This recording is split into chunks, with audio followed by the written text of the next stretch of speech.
the technology likely to have the greatest impact on the next few decades has arrived.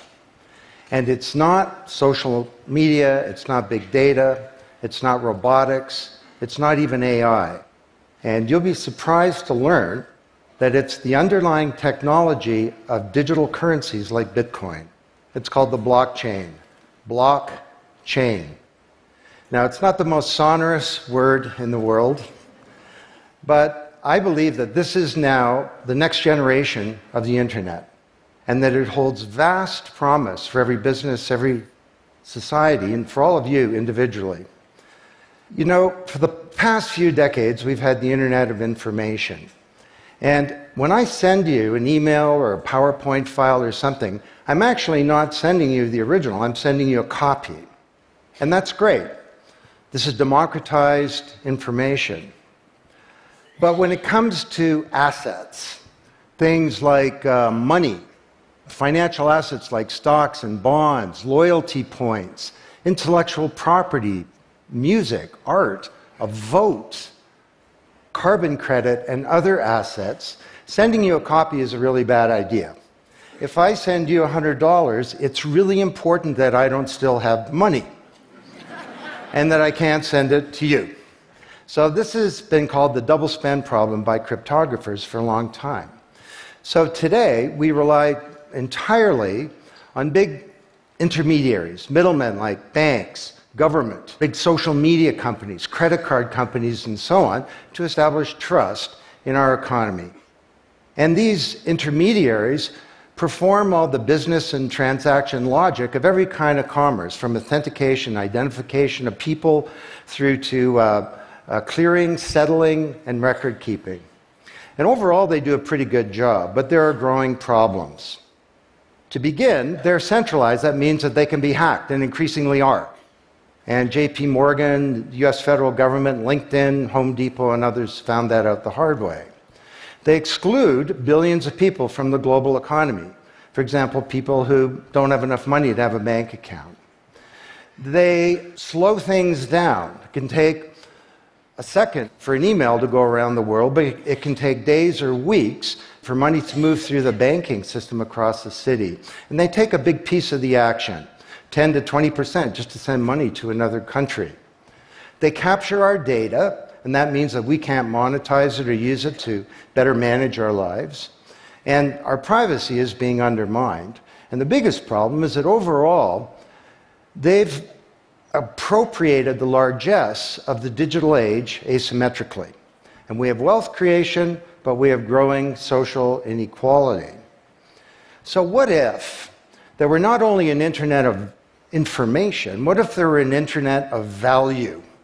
Some kind of vast, global, distributed ledger running on millions of computers and available to everybody, and where every kind of asset, from money to music, could be stored, moved, transacted, exchanged, and managed, all without powerful intermediaries. What if there were a native medium for value?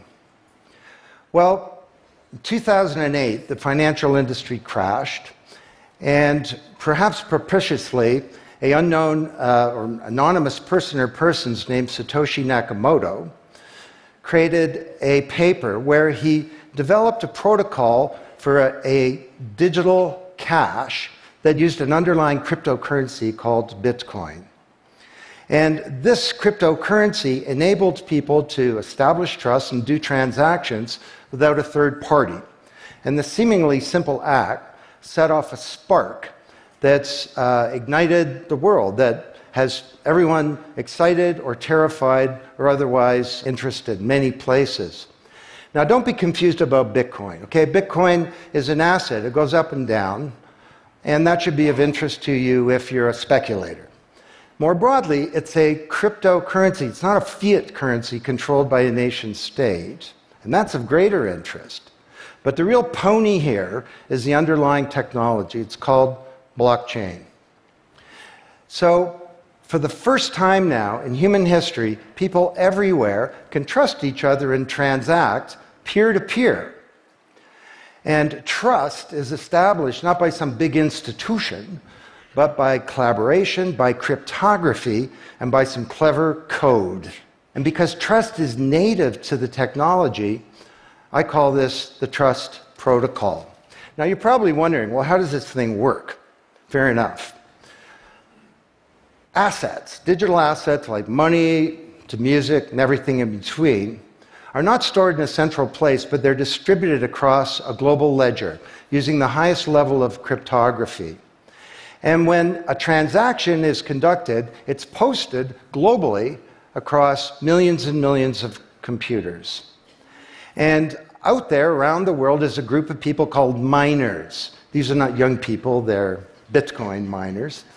And they have massive computing power at their fingertips, 10 to 100 times bigger than all of Google worldwide. And these miners do a lot of work. And every 10 minutes, kind of like the heartbeat of a network, a block gets created that has all the transactions from the previous 10 minutes. And then the miners get to work trying to solve some tough problems. And they compete. And the first miner to find out the truth and to validate the block is rewarded in digital currency, in the case of the Bitcoin blockchain with Bitcoin. And then, this is the key part, that block is linked to the previous block and the previous block to create a chain of blocks, and everyone is timestamped, kind of like with a digital wax seal. So if I wanted to go and hack a block and say, pay you and you with the same money, I'd have to hack that block, plus all the preceding blocks, the entire history of commerce on that blockchain, not just on one computer, but across millions of computers simultaneously, all using the highest levels of encryption in the light of the most powerful computing resource in the world that's watching me. Tough to do. And this is infinitely more secure than the computer systems that we have today. Blockchain, that's how it works. So the Bitcoin blockchain is just one. There are many. The Ethereum blockchain was developed by a Canadian named Vitalik Buterin. He's 19 years old. And this blockchain has some extraordinary capabilities. One of them is that you can build smart contracts. It's kind of what it sounds like. It's a contract that self-executes. And the contract handles the enforcement and the management, performance, and payment. The contract kind of has a bank account, too, in a sense, of agreements between people. And today, on the Ethereum blockchain, there are projects underway to do everything from create a new replacement for the stock market to create a new model of democracy where politicians are accountable to citizens. So, to understand what a radical change this is going to bring, let's look at one industry, financial services. You recognize this? Rube Goldberg machine. It's a ridiculously complicated machine that does something really simple, like crack an egg or shut a door. Well, kind of reminds me of the financial services industry, honestly. I mean, you tap your card in the corner store, and a bit stream goes through a dozen companies, and each with their own computer systems, some of them being 1970s mainframes, older than many of the people in this room. And 3 days later, a settlement occurs. Well, with a blockchain financial industry, there would be no settlement because the payment and the settlement is the same activity. It's just a change in the ledger. So Wall Street and all around the world, the financial industry is in a big upheaval about this, wondering, can we be replaced, or how do we embrace this technology for success? Now, why should you care? Well, let me describe some applications. Prosperity. The first era of the Internet of information, brought us wealth, but not shared prosperity, because social inequality is growing. And this is at the heart of all of the anger and extremism and protectionism and xenophobia and worse that we're seeing growing in the world today. Brexit being the most recent case. So, could we develop some new approaches to this problem of inequality? Because the only approach today is to redistribute wealth, tax people and spread it around more. Could we pre-distribute wealth?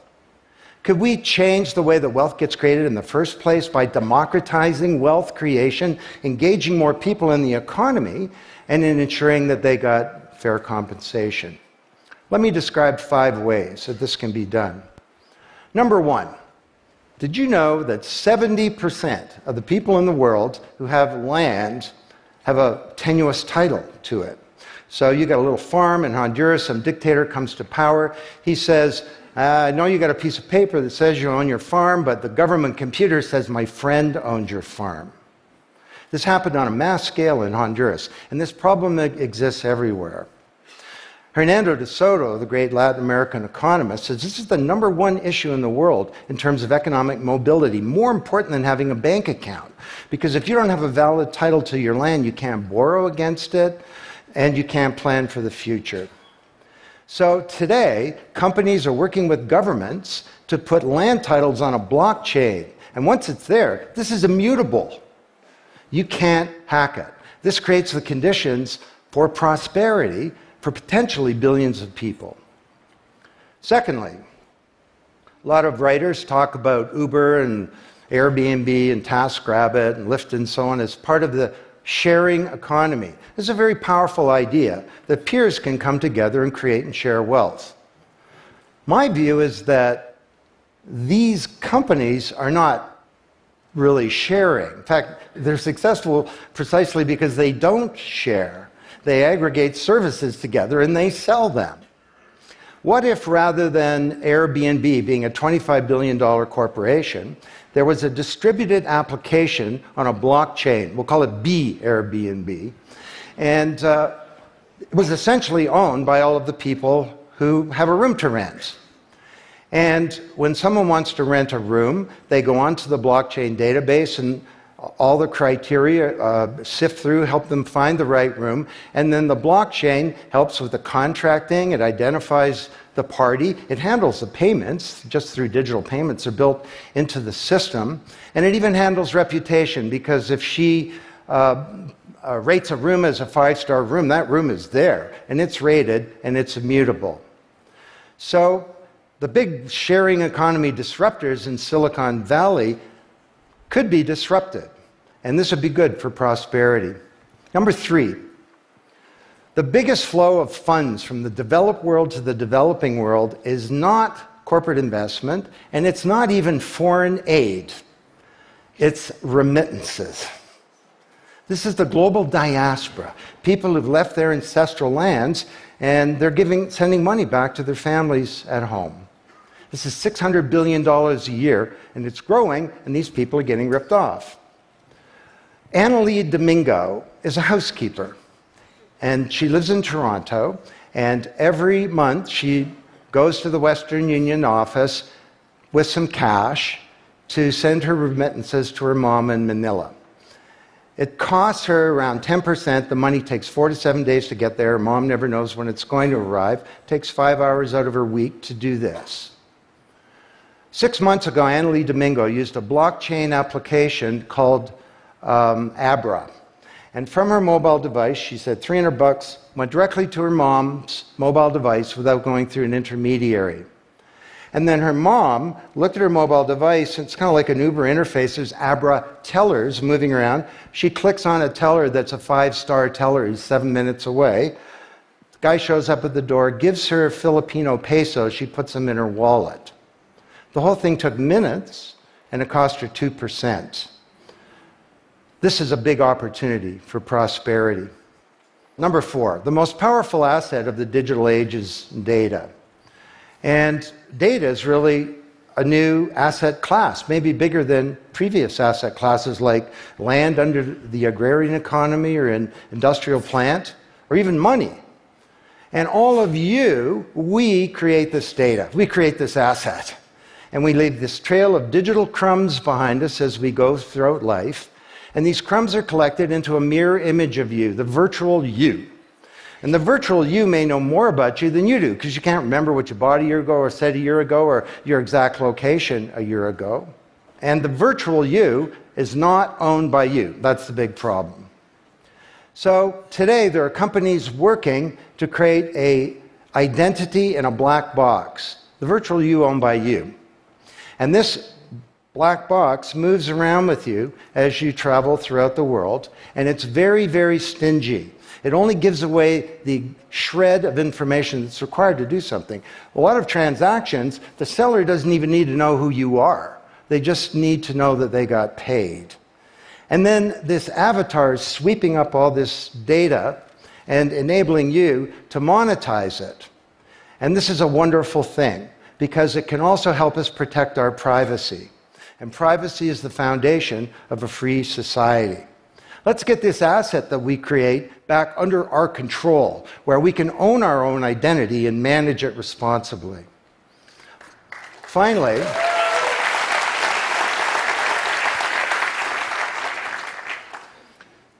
number 5, there are a whole number of creators of content who don't receive fair compensation because the system for intellectual property is broken. It was broken by the first era of the internet. Take music.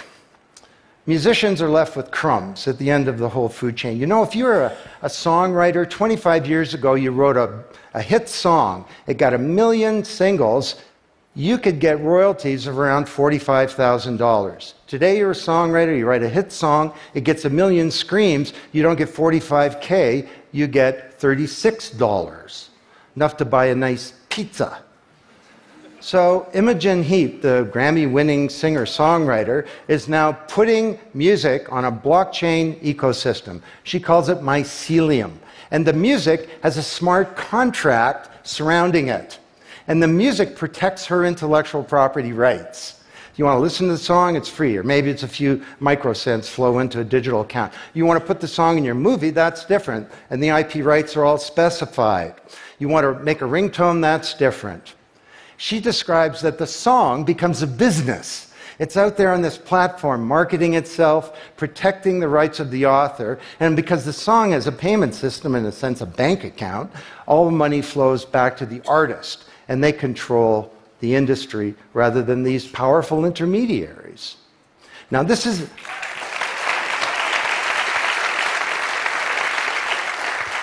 not just songwriters, it's any creator of content, like art, inventions, scientific discoveries, journalists. There are all kinds of people who don't get fair compensation, and with blockchains, they're going to be able to make it rain on the blockchain, and that's a wonderful thing. So these are 5 opportunities out of a dozen to solve one problem, prosperity, which is one of countless problems that blockchains are applicable to. Now, technology doesn't create prosperity, of course, people do. But my case to you is that, once again, the technology genie has escaped from the bottle, and it was summoned by an unknown person or persons at this uncertain time in human history. And it's giving us another kick at the can, another opportunity to rewrite the economic power grid and the old order of things, and to solve some of the world's most difficult problems, if we will it. Thank you.